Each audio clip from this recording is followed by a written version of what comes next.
convinced an economy.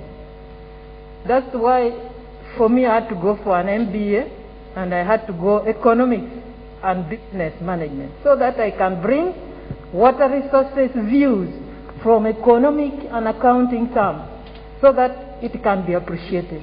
That's why you have seen Professor giving us quotations, because the ministry had to undertake studies on water and environment contribution to economic transformation of this country. So we are doing a number of things in the technical areas. Not only that, we have positioned ourselves to present Uganda's interests on transboundary water resources. You know that Uganda is both an upstream country to Kenya, Tanzania, Rwanda, Burundi, and Congo, and it's a downstream. And it's also, these countries that have counted are upstream Uganda, but Uganda is also upstream other countries. So within the National Convention on Transboundary Water Resources, we are obliged to follow certain issues in order to develop shared water resources. We have built capacity, and we are very strong on matters of transboundary. And we have a number of projects in the country that are related to transboundary water management projects, including some of the hydropower transmission lines to South Sudan, to DR Congo, and others. And we have other projects with DR Congo in the Leaf, Lake Victoria, Lake Edward, and Albert. We also have others with Kenya and Tanzania, joint programs. Uganda has also mobilized stakeholders. I don't know which particular stakeholder is not represented here. As a ministry, we think that all stakeholders should come at table to discuss matters that pertain to our lives. And in line with the national policy and the law, stakeholder involvement is very important, including the private sector, to see, even after you have taken the water, how are you using it? How are you sustainably using the wood, fuel wood? Are you having energy-saving stoves? Are you planting trees? There are many initiatives which culminated into our prevent activities to showcase of what the ministry is doing. We are trying as much as possible to lobby for support to ensure that we implement the resources and earn the benefits from the services of these natural resources in a more sustainable manner. So we have a long list, but above all, as a ministry, we must ensure that there is equitable access to all the benefits accruing from water and environment. And in that way, we both allocate, but we also regulate the usage, and we enforce the laws and measures that government has put in place, and also advise government on any emerging issues and how they should be handled. I just wanted to, through a yes or no answer, you gave us a very good lineup and achievements of training, and you talked about capacity building.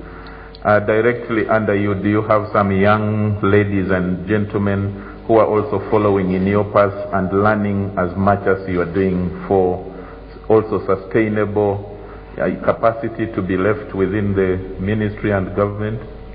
Yes, I do. Actually, my directorate is the largest directorate. Thank you very much. Thank you very much, Dr. Adongo. In keeping with time, we must rush through quite a bit of what we wanted to ask. You spoke very well about the dedication that the ministry has to water and environment management, but you also mentioned resource management, the resources. So we speak about funding, and I'm going to bring that question to the economists in the room. Over the years, we see that the funding that is allocated to this sector reduces. If the sector is indeed as important as the picture that has been painted for us, why is it not being allocated enough resources? And what should the Ministry of Water and Environment do to convince the government that this sector requires the attention that is due to it? Thank you very much, Josephine. First of all, this sector of water and environment is inadequate in terms of prioritization, leave alone funding itself. The prioritization aspect is low. At least that's what we established when we studied the National Development Plan 2, and it's quite difficult to track water environment, sanitation, and hygiene funding. There is a general lack of disaggregated data in a budget allocation as well as in statistics for waste and environment sector, particularly sub-sector, including data on grant transfers to local government or local governments. We also found that there is a lot of off-budget donor funding in this sector, although recently there has been effort to integrate some of this funding in the national budget, beginning especially financial year 2018-19, but we still have a very big challenge in the sector as far as the integration of its funding in one basket is concerned. This undermines effective planning and budgeting, and it also gives sometimes a wrong overall picture of how the sector is being funded. During the NDP2 period, we found that nearly half of the approved budgets for water environment activities were not released. 49% of the resources budgeted for water, environment, and its major orphans, sanitation and hygiene, those monies were budgeted but not released. Our analysis of these budgets found that the sector on average experienced an annual funding deficit of 518 billion Uganda shillings, an equivalent of about $140 million for only that period of 5 years. Now, there is no criteria which is quite objective in allocating funding to this sector compared to other sectors. And this is something which the sector needs to look at very seriously. Which criteria should we use when we are allocating budget for the sector? To me, I think the following can help. First of all, beginning with the internal reorganization of the sector, we start with institutional issues of establishing a sound legal, institutional, and policy framework for the sector. It's lacking to coordinate this sector. The sector tends to be quite scattered between the Ministry of Water and Environment, our host today, but also the other MDS, Ministry of Education, Ministry of Health, local governments. They have components of especially sanitation and hygiene that they handle. Yet there is no institutional or policy framework to coordinate them. There is, of course, usually when you talk to stakeholders, they talk of an MOU of 2001, but this is not legally binding, and we found it largely superfluous. Secondly, you need to consolidate the funding for this sector if it is going really to mobilize more funding.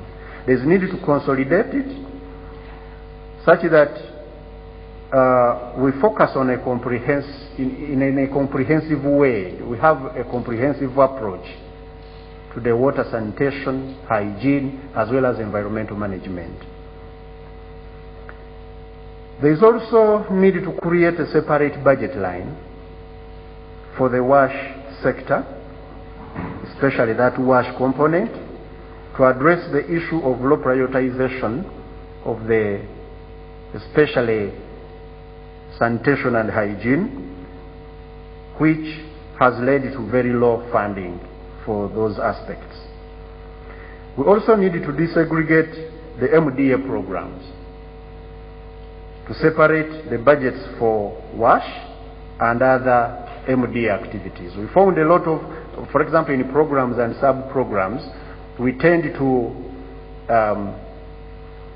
put the monies together, and it is quite difficult to know the line which separates the money for WASH from the money of other activities of the core, especially the core activities of some of these MDAs. For example, when you go to Ministry of Education, it becomes very difficult to trace the money for sanitation and hygiene from their budget lines. I'm now talking of other MDAs particularly, other than water and environment, which is the mother of this particular activity. So most of the initiatives, Josephine, in this sector are not linked with the clear financing mechanisms. And we thought that if the sector is to really get more funding, it needs first internal reorientation to make the sector more integrated and coordinated, and then after that there is need to work out on the, for example, effective communication of what the contribution of the sector is to the economy, because it seems the people who sit in budgeting rooms, they usually get more obsessed with the observables. You know, observables are easy to budget for. A road, a dam. But when you say environment, and if somebody sees 500 billion for environmental management, it's like, what is this for? Because environment seems to be quite abstract.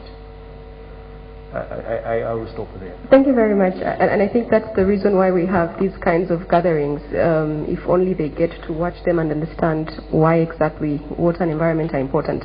Charles? Thank you, Josephine. Ms. Elsie, we are talking inclusive development and sustainability across the country. Uganda has recently, especially last year, created by law a number of urban new cities, actually, several of them. What, in your view, do you think that needs to be done to ensure that these new cities also take up the issue of water and environment security so that it is all inclusive across the country? Thank you very much. If I may just say one or 2 points in addition to what the professor said on the finance before I come to your point, because it's a very important point that he makes. I think we need to also look at innovative financing, which we haven't tapped into mostly, including areas such as payment for ecosystem services. We have private sector here that are using a lot of water, yet maybe they're not really paying for what they are actually using. And how can we engage them strategically in terms of catchment areas, supporting communities and things like that, I think becomes very key. But beyond financing, it's very important that we look at policy shifts. It's very important because you do have situations where, for example, you take hospitals that are still using biomass, yet they can use electricity because we are producing excess electricity. How do you then give them tariffs that allows them to do, things differently? So what I'm saying is that funding is important, but also we need to go beyond that to look at how is the sectors, agriculture, mining, and others, mainstreaming issues around environment and water into their processes, value chains, and things without, making sure that they do things right beyond corporate social responsibility. So, Professor, I just thought I would add to that. Now, coming back to the question around cities that are opening up, I think, yes, the government's prerogative to open up new cities. I think there's a couple of things that we need to encourage and would like to encourage from the UN point of view. One of them is on smart planning. It's going to be important how planning is done and how planning is done in an integrated manner. In other words, you don't want to just see agriculture planning for agriculture, forestry planning for forestry, mining planning for mining, but then how do you bring all the actors together in a seamless way to make sure that, one thing doesn't impact on the other. So I think planning becomes very important from the point of view of natural resource governance. And this is where you have to bring in different stakeholders, private sector, you have to bring in, local communities, traditional leaders in that space. So I think that is very, very important. The other thing I think will be very important is really looking at incentive mechanism. I like to focus on this a bit more because sometimes when we want to go at scale, within municipalities, within communities, it becomes very important what kind of incentives do you give. So, for example, you would see that in some countries there's a lot of focus on fiscal instruments which is an incentive for cities to do things differently. I think there's one, I don't know whether it's an African country or in Asia, where if a municipality grows more trees, they actually get more from the government budget as a result of that. Now, how are we going to look at planning cities in a new way where you can incentivize these cities to do things very, very differently? So that's another way. The other thing that I think will be quite important to do is in terms of the kind of investments that we put into these places. You know, investment can take different forms, and I think, again, a reflection on that will be very important as we create these new cities. You know, you just don't want them to be there. You want to make sure that the investments are there from all angles to make sure that they can operate at the level that they do. Then, of course, I think one thing that COVID has taught us is how we optimize innovation and digitalization. I think that's going to be key. Professor Ken, I think, alluded to that. Now, there are different ways of looking at it. I think recently we, together, the United Nations family with the National Forest Authority, we have just developed, you know, a deforestation visualization platform that in real time, you're seeing what is happening to your city. Now, that can inform decision making, that can inform investment and what type of investment that should be made. So again, digitalization, innovation, innovative approaches becomes very important conversation with the cities. And in that regard, I think we want to encourage a lot of South-to-South cooperation, which is part of the policy support and knowledge brokering role that the United Nations brings. Now, how do you train cities, whether within Uganda or within the Africa region, or within, with other regions in Latin America and Asia, to make sure that they do things differently? Recently, we've done quite some good work in Karamoja, with other cities to see how best they can draw lessons and vice versa, so that we can learn from that process. So, by and large, I mean, there's a lot that has to be done. I just want to sum up by saying that we will need to invest. We will need to provide incentives. We will need to look at integrated approaches to development, because it can't be done alone. And we have to look at issues such as digitalization. On our part, as a United Nations family, I mean, the cooperation framework that was recently signed by the resident coordinator and His Excellency the President provides us a great instrument to use to look at new ways of doing business when it comes to cities and smart cities, and we are very much committed in providing policy support, programmatic support, and other support, including at the local government level, to address some of these issues. Thank you. Thank you very much, Elsie. I'm going to turn to you, Dr. Adongo, and this will be my last question to you to keep with time. Professor Ken spoke to shocks, and I'm going to look at the water and environment sector. We've had quite a number of shocks from there in this past year. How is your sector responding to the current challenges caused by COVID-19, and then also the rising water levels, flooding, job loss, and so on? What should the country do to put an end to these shocks or effectively adapt?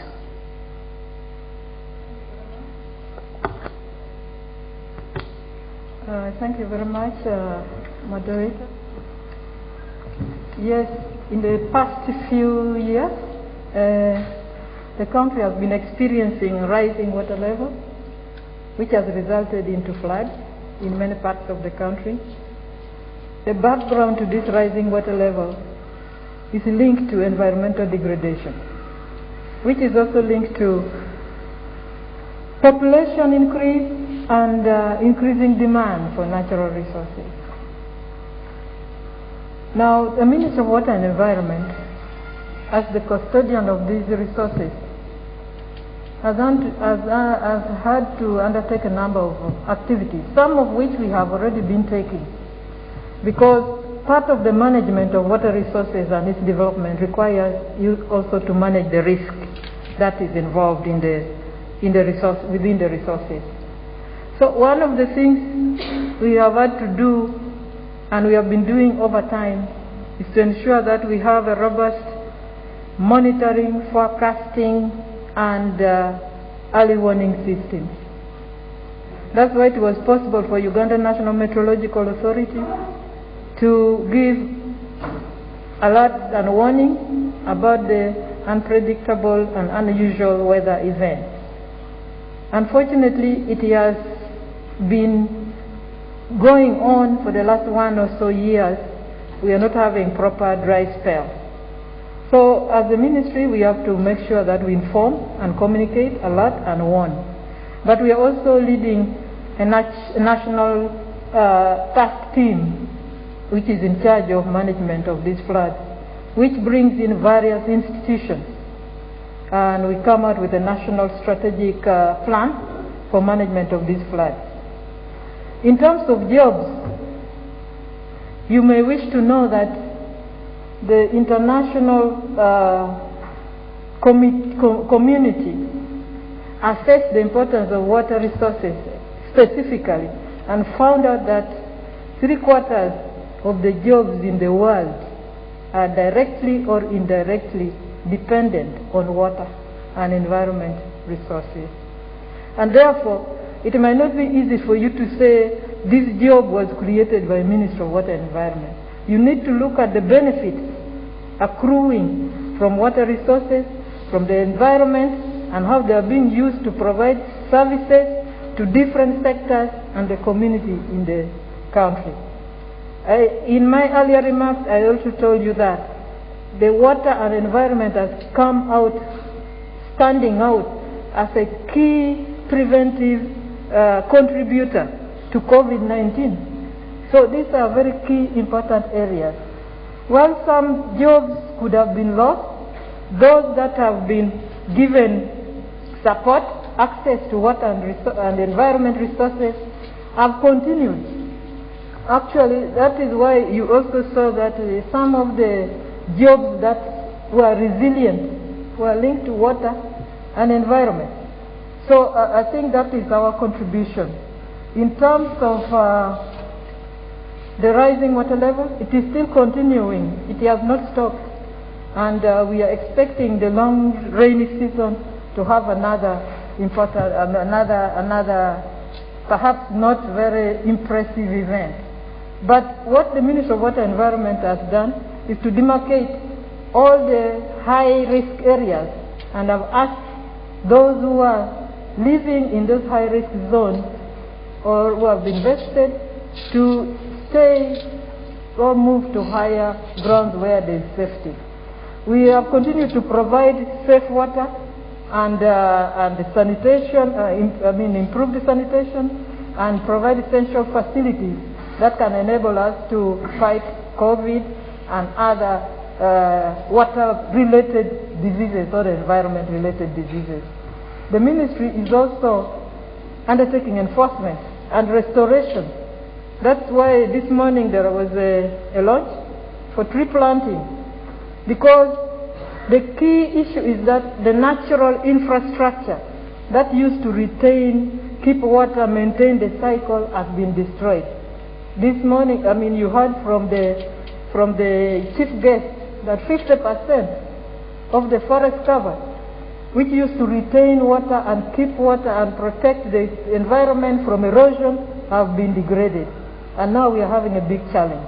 So we are trying to do restoration, enforcement, regulate the water use. It is the Ministry of Water and Environment that determines how much ESCOM in Jinja, any hydropower in this country, must release at any specific time. So we are doing monitoring, 24-hour monitoring, and ensuring that we use it to check that the water is released properly, but also check for compliance. We are also constructing infrastructure for water storage, so that in times of drought or in times of scarcity, we have storage. I must say that we are still not doing well in terms of that infrastructure because of the limited resources. But that is very fundamental if we have to be resilient in the fluctuations of the weather and climate change impact. We also have, we are also having the Water Resource Institute that we have established. We have Applied Technology Center that helps us to acquaint the water and environment users with the possible technologies that can be used to enhance their resilience, cope with the increasing demand, and reduce use. We are also linked with the private sector, both in development of water resources for various uses, but we are also doing what is called water stewardship program. And we are having this to manage water based on a catchment. This catchment enables us to protect the water resources so that the business people can have their business sustainably managed. Thank you very much, Dr. Adongo. I know that you have quite a bit that you're doing, but we really need to move to the next question and the next panel. So I'll allow you to say one of the other things that you're doing. The last one, which I was saying, is that we have moved to especially the industrial sector, the small, medium, and micro enterprises, looking at how to optimize the water that you use so that you increase productivity and maximize your profit and reduce the waste pollution that is happening in the environment. And this one, we are doing it collaboratively, and the private sector is indirectly making input into the sector to manage the water resources in the catchment, but also reduce on pollution and maximize their profit. Thank you. Thank you very much, Dr. Adongo. Ladies and gentlemen, let's put our hands to clap for the three. And may I request them to resume their seats. We are going to invite the second cluster of panelists, and we shall have a similar approach to tickling the questions, and then they respond. We are going to start with Honorable Mariam Mayanja Kalubo, Minister of Lands and Environment in the Buganda Kingdom. Honorable Mariam is an accountant by profession. From 2005 to 2013, she was the State Minister for Gender and Community Development. 2013 to 2015, State Minister for Community Development, Bulungi Wansi, and in charge of Royal Travels. Minister of Gender, Community Development, and in charge of Royal Travels, again from 2015 to 2019. And 2019 to date, she's the Minister for Lands, Agriculture, Cooperatives, Environment, and Community Development, Bulungi Wansi. Thank you very much. Honorable Mariam has already taken up her seat. The next panelist is going to be Professor Alex Ariho, the Director General, Excel Hot Consult Agribusiness Incubator. Professor Alex Ariho is Chief Executive Officer of African Agribusiness Incubators Network and Director General of Excel Hot Consult Agribusiness Incubator.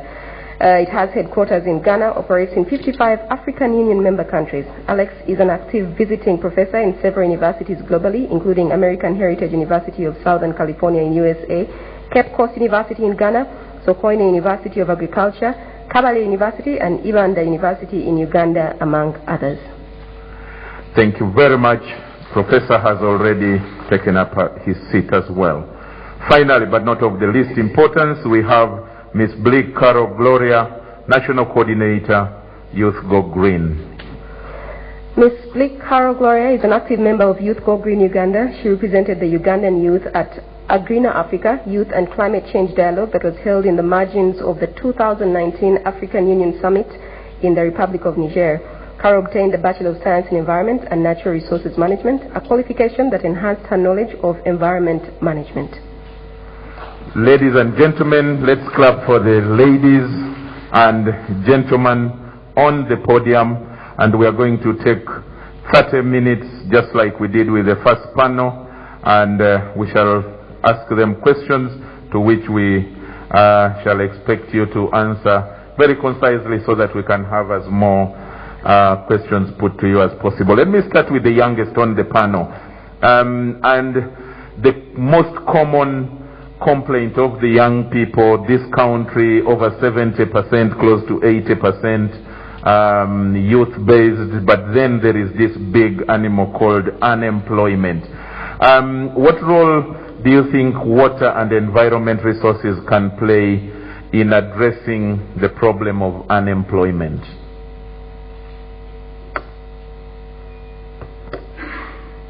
Thank you so much. Well, to start with, natural resources play a very important role in ecosystem services. They provide us with a lot of services that create employment to us. Some of these are wetlands. We can go fishing, we can go harvest a few of these resources like the thatching materials, the clay, the bricks, provided we do it sustainably. We can do that. So we can have nature-based solutions. These are indirect benefits from the environment resources. Conservation activities such as reforestation, tree nurseries, advocacy, and capacity building campaigns about these resources. Some of these resources are at the verge of destruction.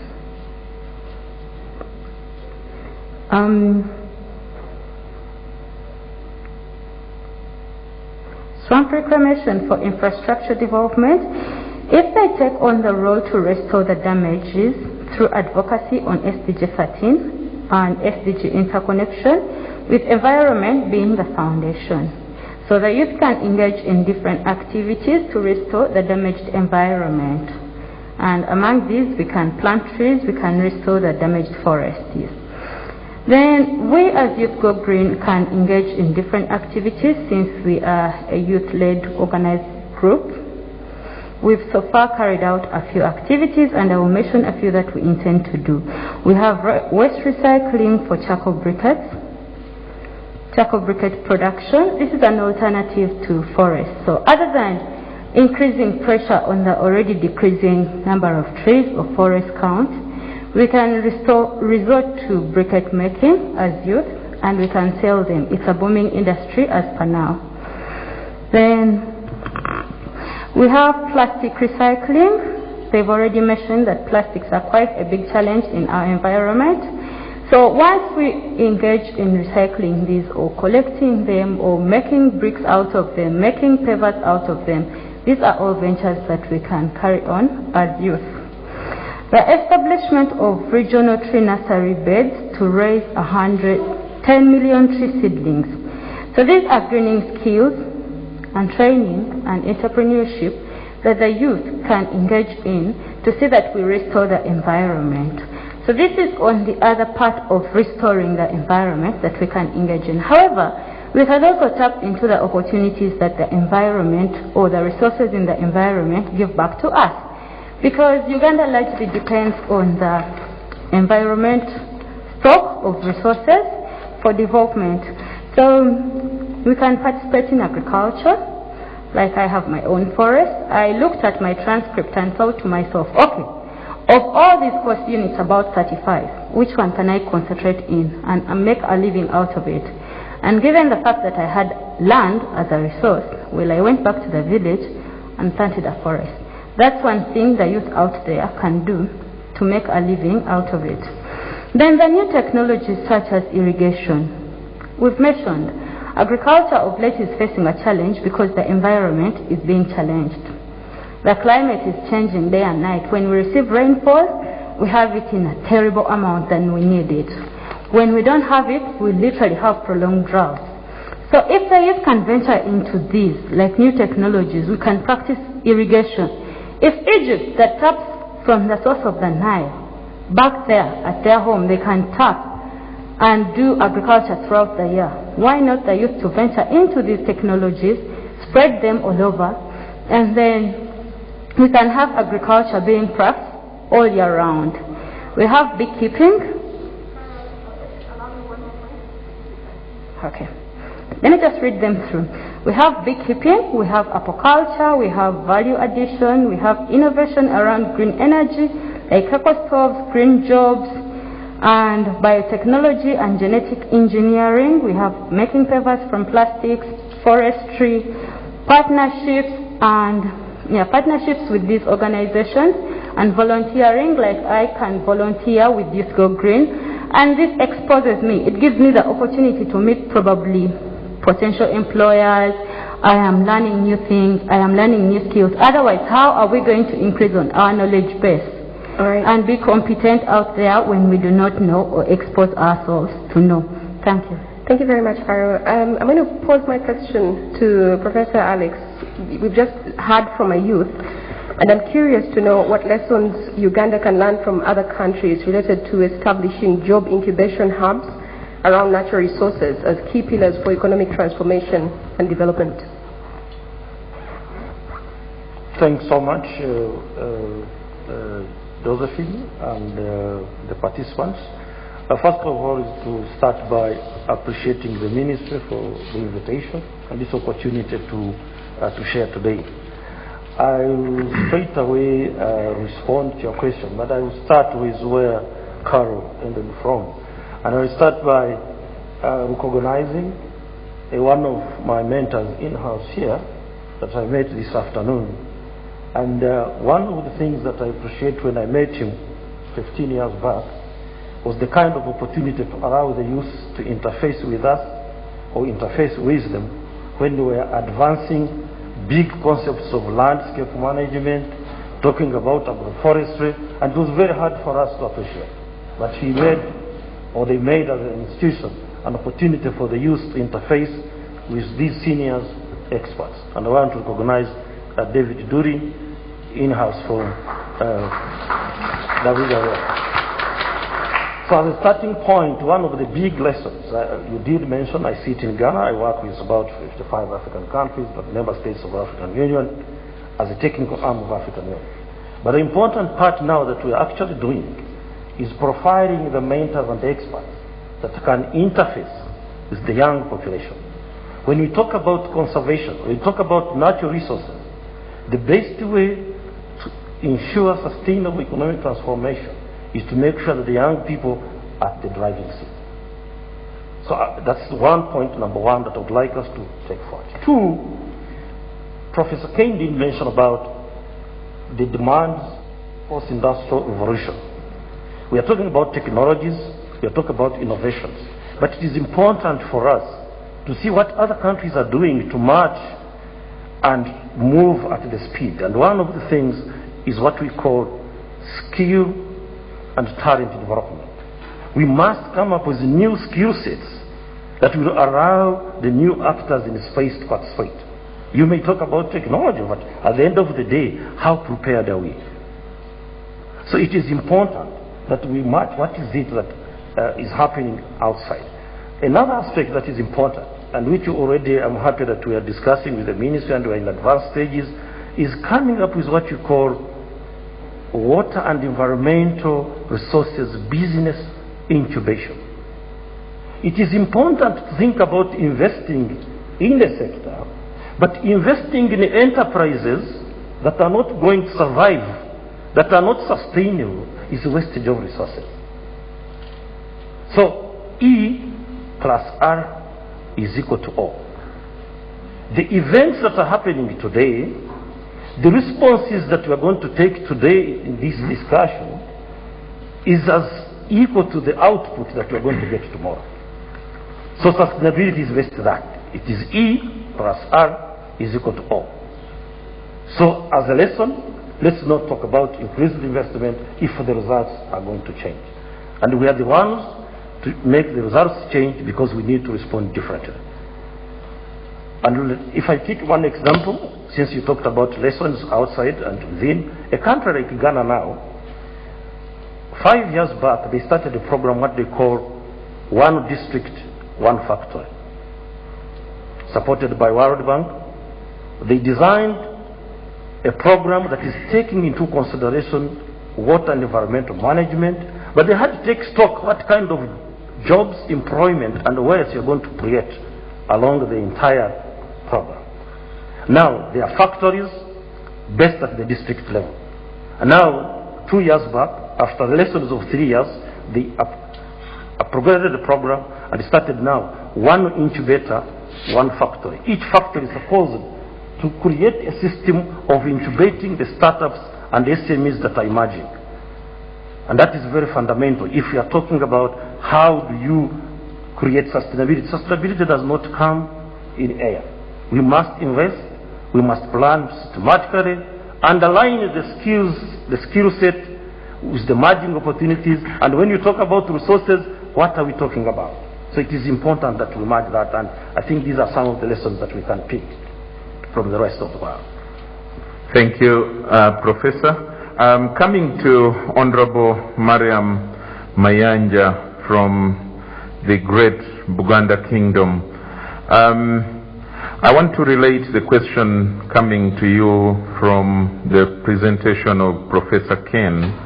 He said we have to listen across disciplines and we must communicate and involve everybody to ensure that water and environmental security can lead to socio-economic transformation of Uganda. One question, but with two limbs, Madam Minister. Do you think that government is doing enough to involve cultural institutions? If yes, tell us one or two examples. If no, tell us what needs to be done better or more by government to involve organizations or institutions such as yours. And there are many across the country. But the second limb of that question is, what do you think that kingdoms like Buganda can play to ensure that water and environmental resources can contribute more effectively in order for the country to realize some of these aspirations the House is discussing? Thank you. Thank you very much, moderator. Fellow participants, let me first thank you for inviting us as a kingdom, and most especially inviting me as the Minister in charge of Environment and Water. As moderator said, I actually come from the great kingdom. We really cherish the kingdom and we are proud of it. Most of you here, you must agree with me that this kingdom I think is the longest. It has been in existence since 900 years ago. It started with Sekabaka Chintu, and there came a time when development was required in the kingdom, and the Kabaka called, I've forgotten the name, I remember it, started this spirit of Bulungi Bwansi. And Bulungi Bwansi, it is the spirit which catered for development, and that's why Buganda developed and the rest of Uganda. I must answer these questions, I think, simultaneously, but let me start with the first one which you asked me about, the contribution of the government. I must say yes or no. Yes, when you look at Buganda Kingdom, when our tombs in Kasubi were burnt, the government came in and contributed something. So there we can say as a kingdom, the government helped the kingdom. There are so many programs which we do in the kingdom, and we do these programs together with the government, the central government, especially programs concerning health. A lot of immunization, HIV, fistula, you've had the Kabaka's run, but most of those programs we also do them with the central government. So there I must say the government is helping us, but on the other hand, there are so many other things which the kingdom is demanding from the government. When we look at the topic we are discussing right now, for us as a kingdom, and you very well know it is a cultural institution relying on cultural norms, and our culture depends on the environment. Our culture, I must repeat it, depends on the environment. And we see the government is not doing enough to protect the environment. And yet for us in the kingdom, we cherish and we want to conserve, preserve and promote the environment. As I said, when you go to Bulangi, you can see that Royal Mile. Now we have started putting there our totems. Each one of us in Uganda has a totem, and those are our natural resources. But when you look at the data or the figures which we get from the Wildlife Authority, they are alarming. Those animals are disappearing. So it is our concern as a kingdom to see to it that those totems of ours, the natural resources, are well protected. And we see the laws are not being implemented. The laws are there, but they are not being implemented. When it comes to the protection, today in the morning I was at Lake Victoria. We are carrying out a Bulungi Once program regarding this floppy boat which was brought yesterday. And we saw people encroaching on the lake. They have built structures and they are not abiding with the law, which requires 200 meters away from the shores of the lake. So we can see that the government is not doing enough. I think I must stop there with that question. On the second question, you asked the role played by the kingdom. The kingdom is playing a lot regarding water and the environment. We carry out several programs, and one of them is that one which I mentioned, Bulungi Wansi. And it is an annual event, a weekly program, and our Kabaka, our dearest Kabaka, comes out of his palace, goes to his subjects, to the community, allows them to protect and have safe and clean water. That is one of his main reasons or objectives of that Bulungi once a week. And he encourages them to work so that they can earn a smaller income. But most important, with safe water, people are encouraged to harvest rainwater. People are encouraged to, if you have enough money, you can buy these tanks. But as a kingdom, we have lobbied some partners which are helping us in this program of clean water and safe water, like Habitat for Humanity, which buy a 500-liter tank, and we build a decent house for someone who is really in total need of a house. And we make sure that house has a better latrine, clean water, as I said, and it is environmental friendly. We also have other partners like Wells of Life. They construct wells in Busuju and Singo, and these are friends from America. They have really done a tremendous job for the kingdom. We are lobbying for more.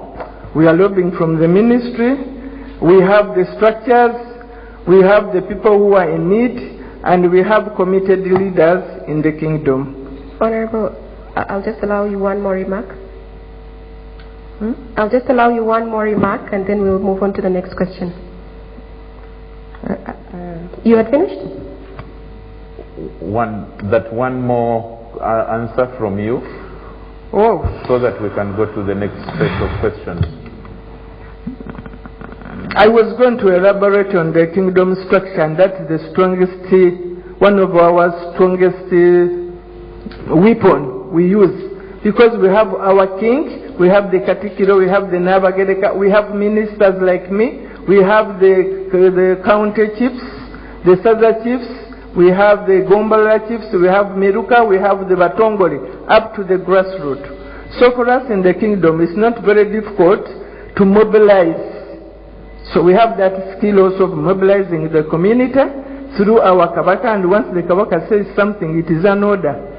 And the people love, and they really love the Kabaka and all those leaders, the topmost leaders of ours. Thank you very much, Honorable, for sharing that with us. I'm going to turn to you, Professor Alex, for your closing remarks. Just to pick from the 55 countries that you operate in, maybe you have some thoughts to share with us. What are the challenges that we need to overcome so that water and environment resources make a significant contribution to socio-economic growth? Very quickly, as you can, we've run out of time.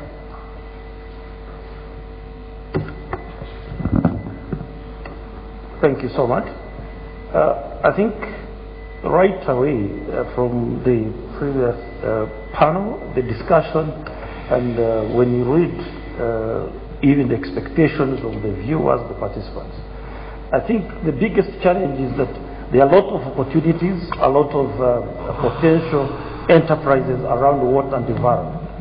but we give them LEAP financing mechanism. And this is not only happening in Uganda, it is across in Africa. We don't give substantive, sustainable financing mechanism that is sustainable to make these businesses grow. So to me, the challenge number one is breaking through the financing mechanism of the emerging startups and SMEs that are going to invest and support the growth of the economy, the transformation of the economy, without compromising the natural resources.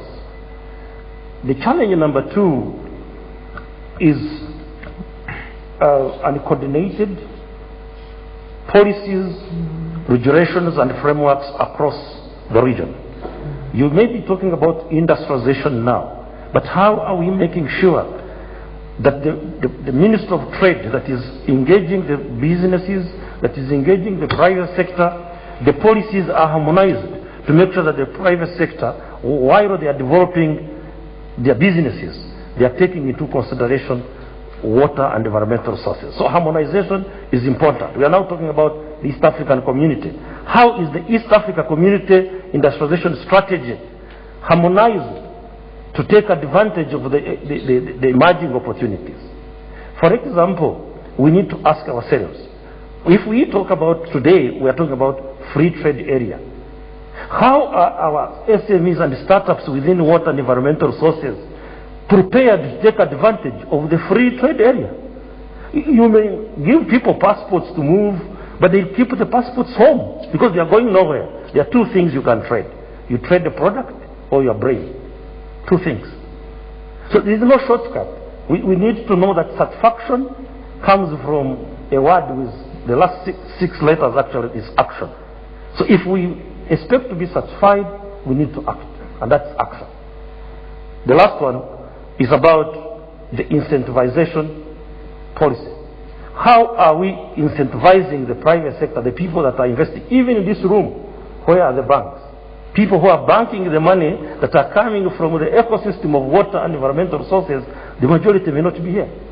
So we need to create a mechanism, a specific platform that also brings the people that are actually also investing in water, and also those who are emerging. They are not yet there, but in terms of sustainability, we prepare them.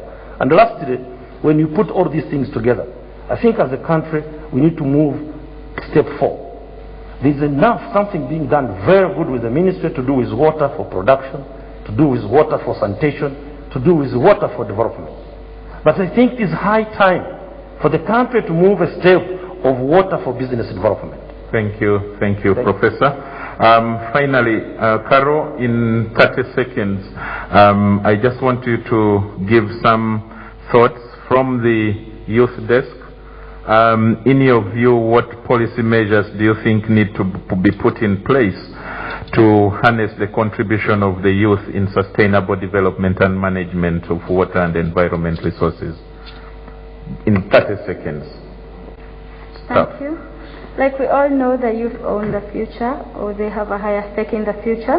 So we need to revise the Uganda Investment Code to strictly observe green investment. We love our wetlands, we love our forests, so let them be preserved, let the laws be enacted and implemented. They are enacted, yes, but let them be implemented. Like the climate change bill has inclusion of all and decentralizing powers, let it be enacted.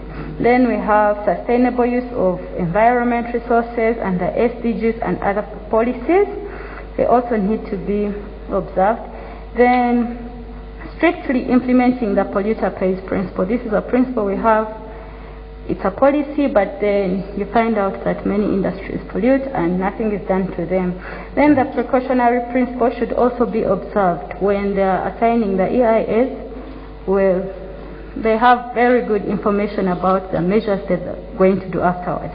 But after the project is certified, they divert to other things. So these are policies that we want to see being implemented. Thank you very much, Caro. Ladies and gentlemen, let's clap for Professor, for Honorable Mayanja, for Caro, for their presentation and participation and sharing with us and the country, and indeed the world, their knowledge. Thank you very much. Over to Josephine. All right, so we've come to the end of the event, but as we close, we invite you to join the Ministry and partners all week for discussions during the Uganda Water and Environment Week. The conversations will be online, and there'll also be conversations on social media. You can follow the hashtag. Tomorrow there'll be a dialogue on valuing water and environment, resources for socio-economic transformation of Uganda, and it will be online, so you can join that as well. I'd like to invite Dr. Callist to wrap up the conversation.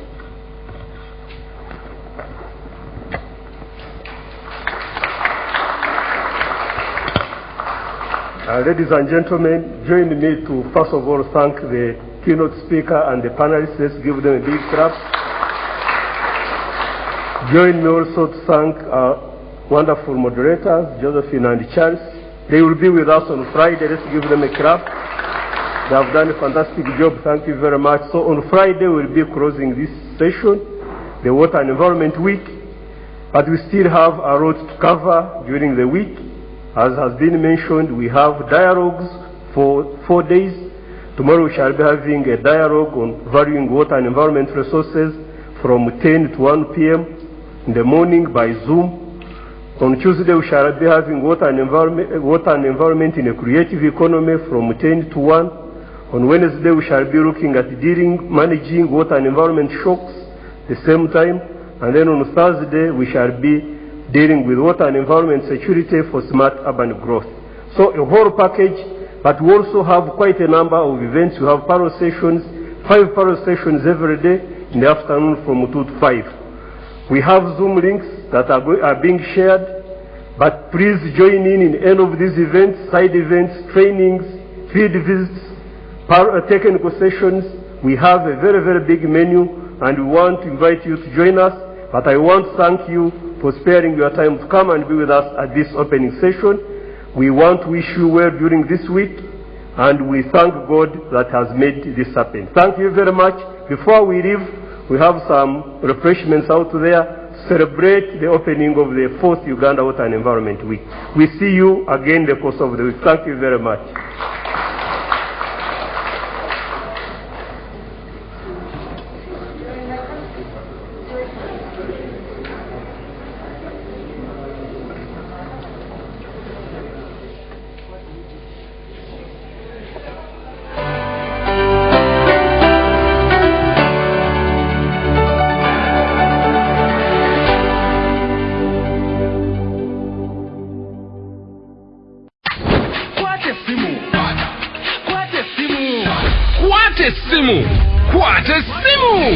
For the first time in Uganda, you can pay in installments and own a smartphone instantly. Get to own the Samsung A3 Core, Samsung A01, or Samsung A11 and pay back in either daily, weekly, or monthly installments for a period of a year. To check if you're eligible for the offer, dial *284*49# today. You also enjoy free 500 MB on the purchased phone every month for the entire loan repayment period. Ha! Uganda nyuma! Airtel, the smartphone network, in proud partnership with MasterCard, Samsung, and Asante Financial Services. Today tastes like a new tradition, like an old favorite. Tastes like all hands on deck and all eyes on the prize. Today tastes like a piece of the action. And it never tasted this good.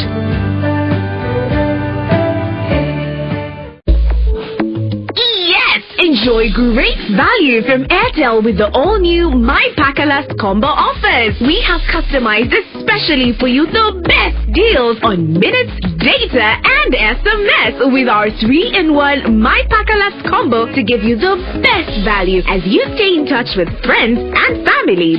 To activate My Pakalast voice combo, dial *100*2*1# to get started. Airtel, the smartphone network.